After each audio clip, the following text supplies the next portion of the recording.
Oi, eu sou o Maxon.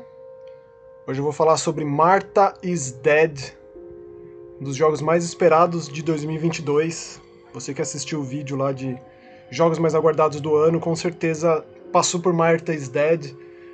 Há anos eu espero esse jogo. Na real, desde que foi anunciado, né, o projeto novo do estúdio italiano LKA, o segundo jogo dos caras. O primeiro jogo deles é o The Town of Light.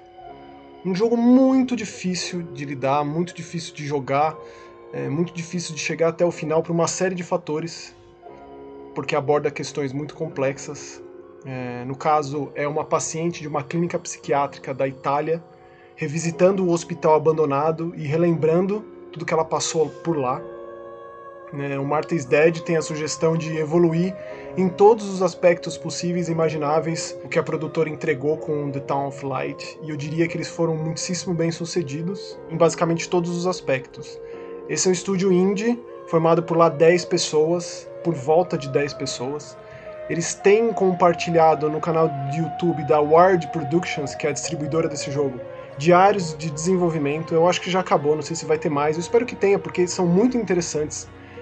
Acompanhar ali o dia a dia dos desenvolvedores, cada um contando o que fez, o diretor, o roteirista, cada um dos criadores, dos artistas envolvidos, contando um pouco das suas experiências. E esse é um jogo de terror em primeira pessoa, investigativo e de narrativa 100% focado em imersão e em contar uma história. E quando eu digo investigativo é porque a gente faz o papel de uma irmã chamada Julia, filha de um soldado alemão, de uma artista italiana. Esse é um jogo que se passa em 1944, no final da Segunda Guerra, na Toscana italiana. Então ele recria uma fatiazinha da Toscana italiana com riqueza de detalhes.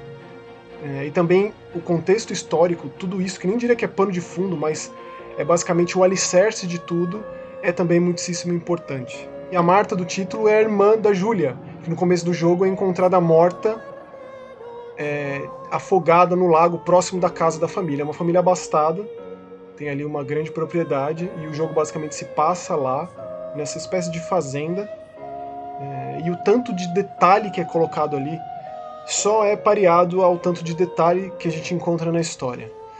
Muito provavelmente você deve ter ouvido falar do Martha is Dead por conta das polêmicas recentes envolvendo o jogo. A Sony censurou esse jogo, e eu lendo sobre, eu descobri o que foi censurado, porque eu joguei esse jogo no Xbox Series X, e ele faz uso de todos os recursos tecnológicos do console. Inclusive teve um patch de dia 1, com uma série de correções de performance. As cenas censuradas na real estão no PlayStation, só que elas se tornaram cutscenes, elas deixaram de ser interativas. E é claro que eu não vou contar muito sobre, e eu recomendo até que você não leia, porque você vai tomar spoiler do que se tratam essas cenas.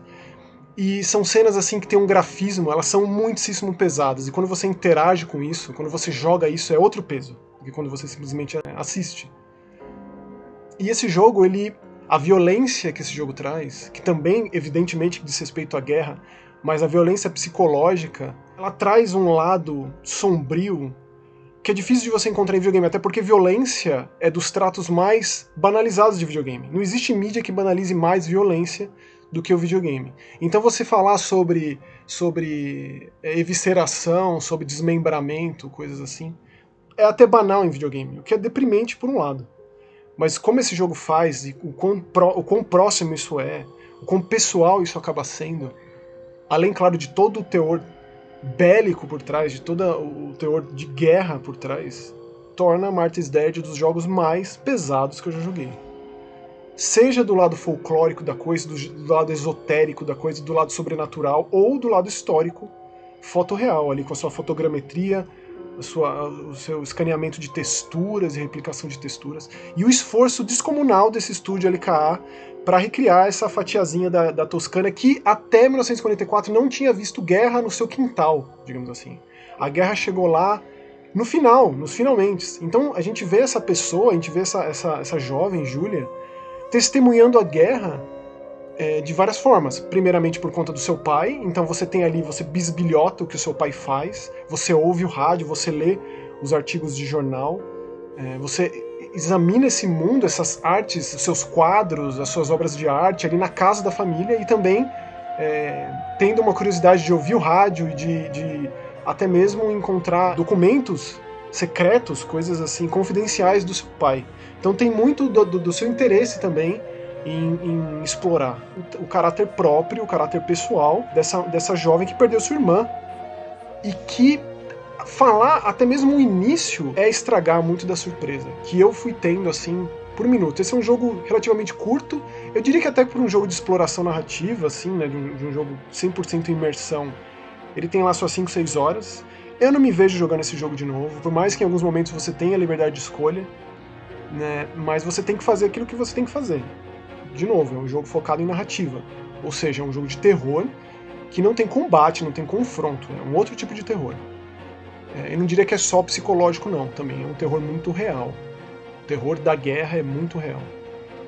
Então, se você não jogou The Town of Light, eu recomendo enormemente que você faça isso antes, para que você acompanhe a evolução desse estúdio e o que eles vão entregar em seguida, qual que é o novo projeto deles. E eu gostaria de falar um pouco de alguns aspectos do jogo. Conforme a gente joga com a Julia e acompanha a rotina dela, e ela investigando a morte da irmã, tentando entender se foi de fato um acidente, se ela morreu afogada, se ela foi assassinada, a gente tem uma série de recursos para explorar esse mundo, como por exemplo a fotografia. E a fotografia dos anos 1940. E esse jogo ele foi bem fundo nisso, desde a máquina até a revelação da foto. Então tem todo esse processo como se fosse um minigame lá dentro.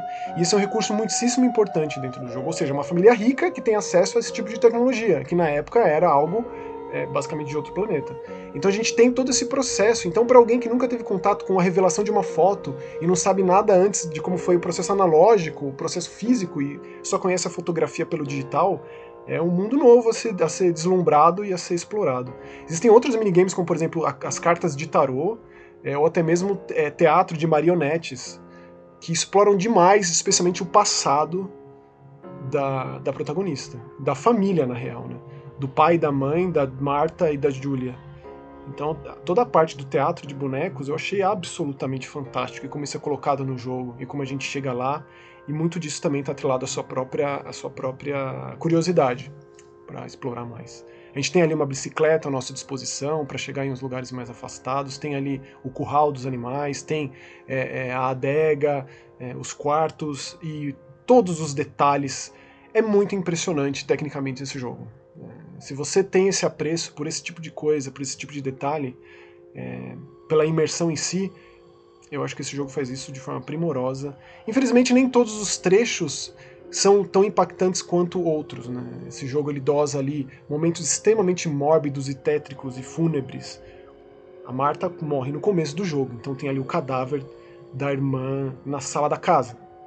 E você pode ir até lá e checar e ter momentos de despedida. Então, lida com o trauma, com a perda, lida com suicídio, lida com uma punição auto-infligida, lida com dificuldades de relacionamento entre pais, filhos, questões difíceis a gente ver em jogo, que jogos indie, jogos de terror, tendem a abordar mais do que produções gigantescas, invariavelmente, né?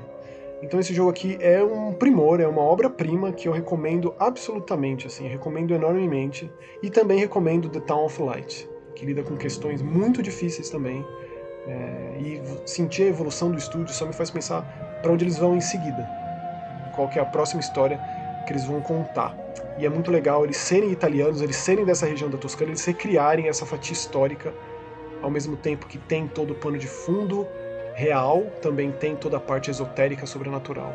E se torna uma história muitíssimo rica, muitíssimo pesada, muitíssimo difícil de chegar até o final, e por isso mesmo que eu digo que eu dificilmente vou jogar de novo, assim como eu nunca joguei de novo The Town of Light. Apesar de recomendar para as pessoas, recomendar bastante Martha is Dead, é uma experiência que eu não pretendo ter de novo, não. Ou não pretendo ter tão cedo, porque foi realmente difícil chegar até o final. Então é isso aí, ficou interessado, já jogou The Town of Light, vai jogar esses aqui, ou se você jogou depois de ver esse vídeo, me conta as suas experiências com o jogo, que eu vou ficar muito feliz de conversar a respeito, porque preciso conversar sobre Martha is Dead, seria um prazer conversar sobre, é isso aí, valeu, tchau!